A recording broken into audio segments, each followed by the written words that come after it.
The story begins with two scientists, Julia and Oscar, conducting research in a snow-covered Arctic wasteland. For their experiment, they plant bombs in the icy water and detonate them, creating powerful explosions.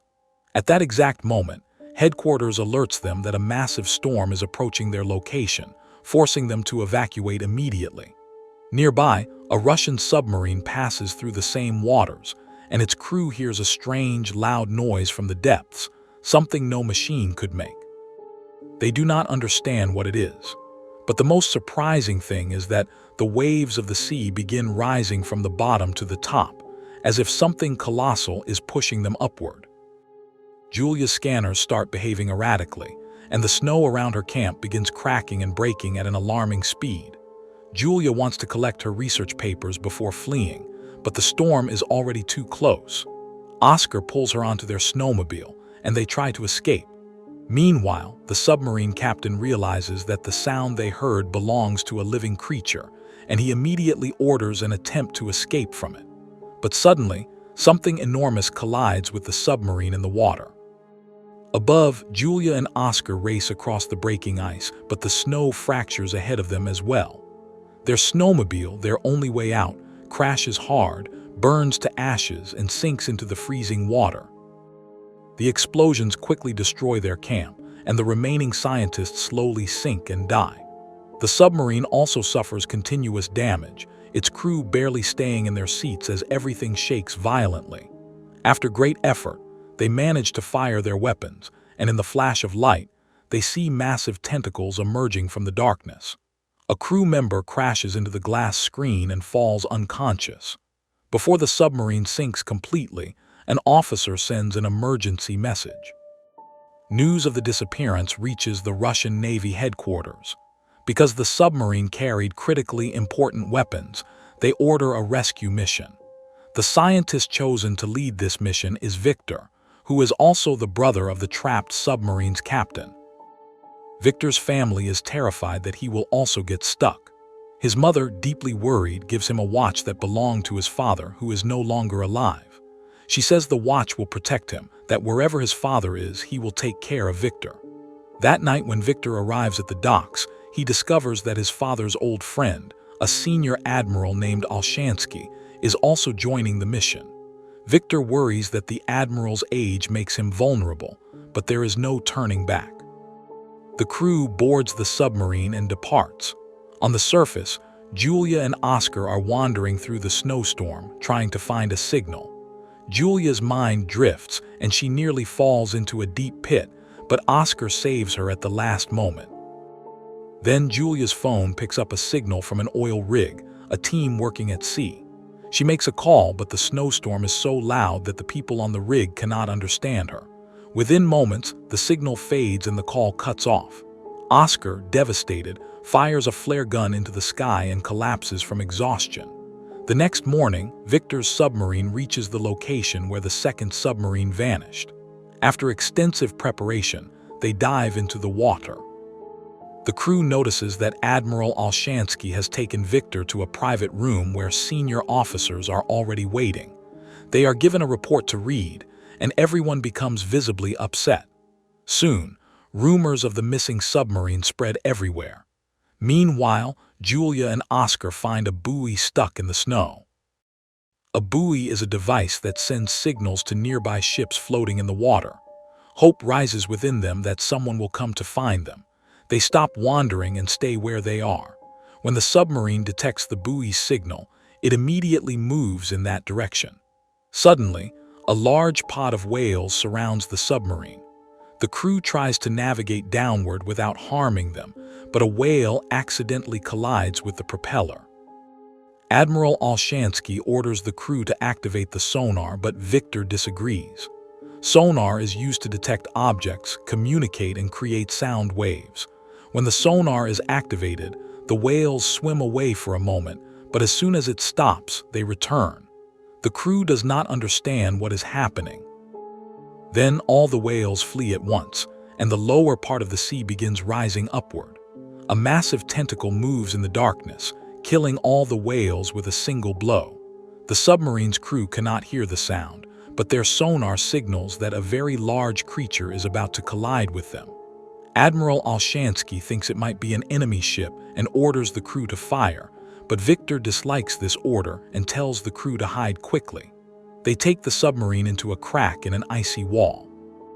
Whenever the submarine collides with the ice, it shakes violently, and the radar's sound grows faster, hurting the ears of those wearing headphones. The strange enemy follows them, but the crew is forced to stop because an ice wall blocks their path. The good news is that the unknown enemy has moved away. When the crew assesses the damage, Admiral Olshansky scolds Victor for taking an unnecessary risk. They have no choice but to surface to repair the submarine. At that moment, Julia and Oscar are lying under rocks, trying to keep warm. Suddenly, they hear the sound of breaking ice, and the submarine emerges from the water. The crew immediately sees them and comes to help. The crew members meet them and listen to their story, unsure if they belong to the missing submarine. Victor checks on Oscar and then speaks with the Admiral. Admiral Olshansky says they should leave the two behind with some food, as they might be spies from another country. But Victor takes pity on them and brings them inside the submarine. After the repairs are complete, the submarine dives again and begins searching near the buoy. Following a medical checkup, Julia and Oscar are given food. Victor shows them a map and asks for the location of their camp. He also asks if they saw anything strange. Julia mentions the massive explosions. Hearing this, Victor thinks the explosions might be the reason his brother's submarine sank. The crew begins planning their next move. Admiral Olshansky argues that they should return, because the danger from the radar could come back, and if they are attacked again, sending an emergency signal would be difficult. But Victor is desperate to find his brother and orders the submarine to go to Julia's camp. The Admiral pulls Victor aside and warns him that this is the second time he has made a wrong decision, and if it happens again, everything will be over. Victor explains to one of his companions that they must hurry, because if anyone is alive in the other submarine, their oxygen is running out, and they need to reach them soon.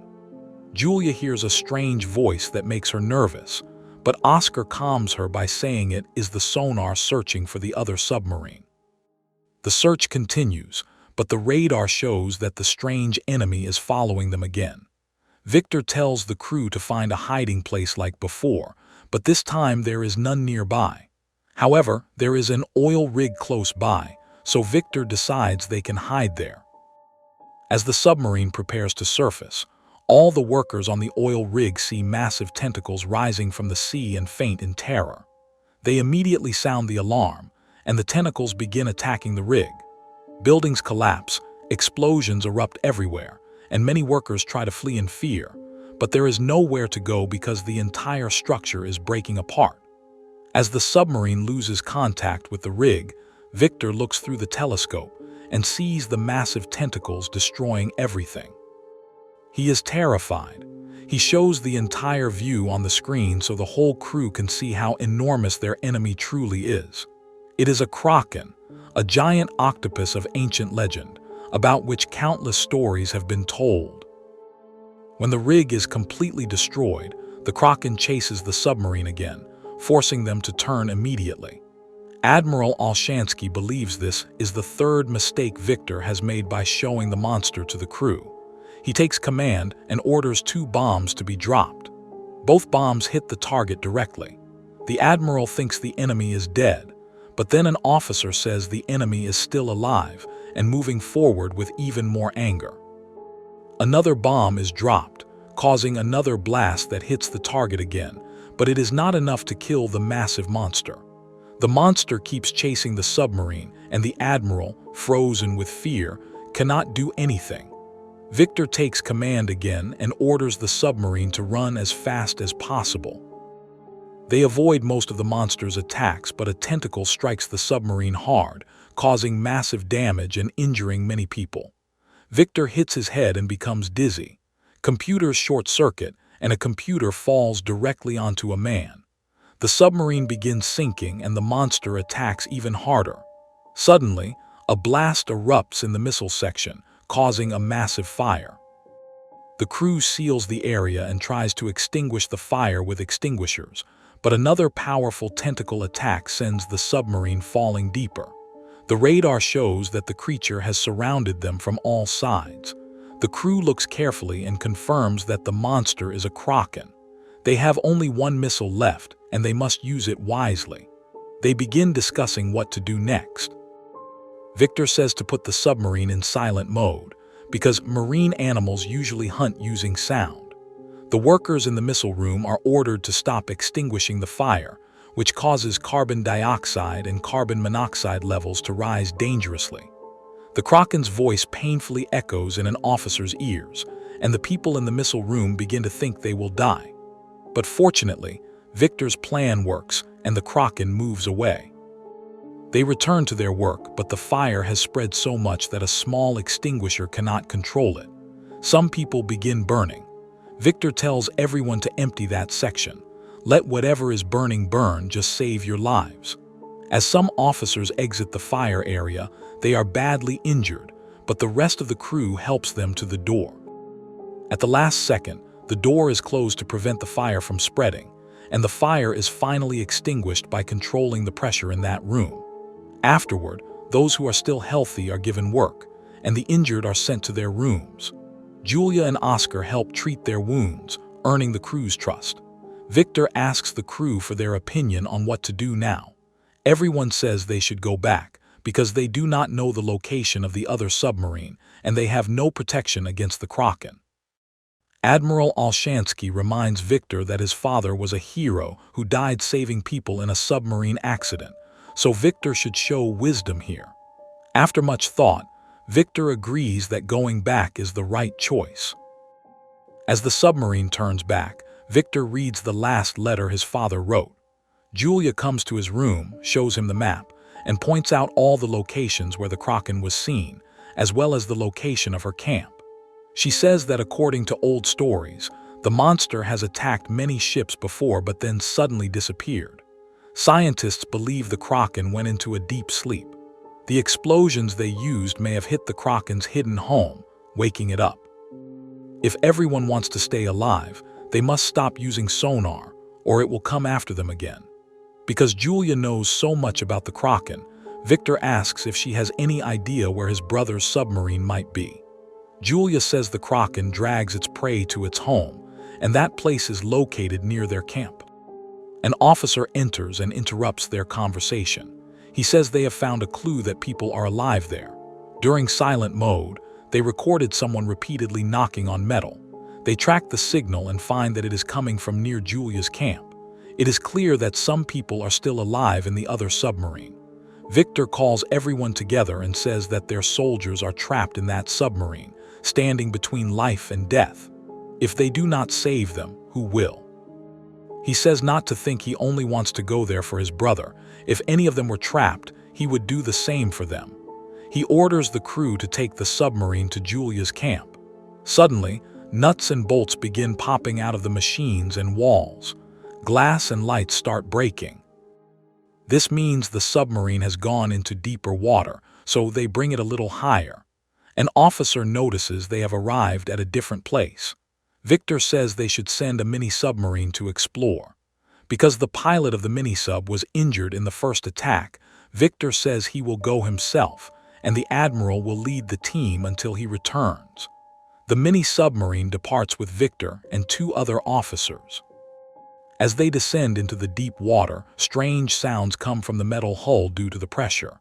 It is the first time they have gone this deep. The pressure soon begins to affect the submarine. If they do not find something soon, they will have to turn back. Then they hear a voice. They follow it and discover thousands of sunken ships. This means Julia's theory and the old stories are absolutely true. The Kraken has attacked several ships over the centuries and made them its prey. Finally, they find the other submarine and check its damage. They see that the front section is still absolutely fine, meaning some people may be hiding there. They try to connect the mini-sub to the old submarine, which is very difficult under such pressure. But after great effort, they make a connection. Victor puts on a diving suit and through this connection enters the second submarine. When he opens the door, He is overjoyed to find his brother Alexander and the entire crew alive. He immediately informs the main submarine, and everyone celebrates. Victor sends as many people as can fit in the minisub back to the main submarine. It will take 2 trips to save everyone. Victor decides to stay behind with his brother. He puts a tracker on the front of the submarine so his location will not be lost. But then he remembers that the Kraken can also detect the signal, so they shut down the tracker. When the mini-sub leaves, the whole submarine shakes hard once but does not fall. They soon reach the main submarine, and treatment of the rescued people begins. But the pilot who was driving the mini-sub is in bad condition and cannot go the second time. Julia asks her partner Oscar to help because he has worked on a submarine before. He agrees. When the mini-sub leaves again, the Admiral sees on the radar that the Kraken has begun to stir once more. Inside the wreck, Victor and Alexander go to find the dangerous weapons their superiors requested. They reach the destroyed area and take the code from the safe. But when they try to enter the code into the computer, the system does not work. Victor is not someone who gives up. After pressing many buttons at the same time, the computer finally turns on. He sees that the weapon can still be used. The mini-sub detects the signals coming from the weapons and follows them to Victor's location. Back on the main submarine, everyone is terrified because the Kraken has come very close to them. The crew quickly lands the submarine in the lower part of the sea and goes into silent mode. The Kraken throws a massive stone at the submarine, damaging a section and causing water to pour in. Everyone becomes very scared. The mini-sub reaches Victor's location, but as it moves forward, the tracker accidentally turns on. The Kraken was about to attack the main submarine, but as soon as it gets the tracker signal, it moves toward its cave. The Admiral orders the crew to take advantage of this opportunity and ascend. Meanwhile, Victor tries to reach the mini-sub, which has been shut down by the Kraken's attack. Alexander hears the sound of the mini-sub and tells his crew to leave while he waits for his brother. Finally, Victor reaches the room with the weapons and begins coding the missile while Alexander codes on the computer. It takes some time to load the weapons. Meanwhile, the Kraken finds them. They are mentally prepared for its attack. As its tentacles revolve around the submarine, the 2 brothers talk to each other and apologize for their old fights.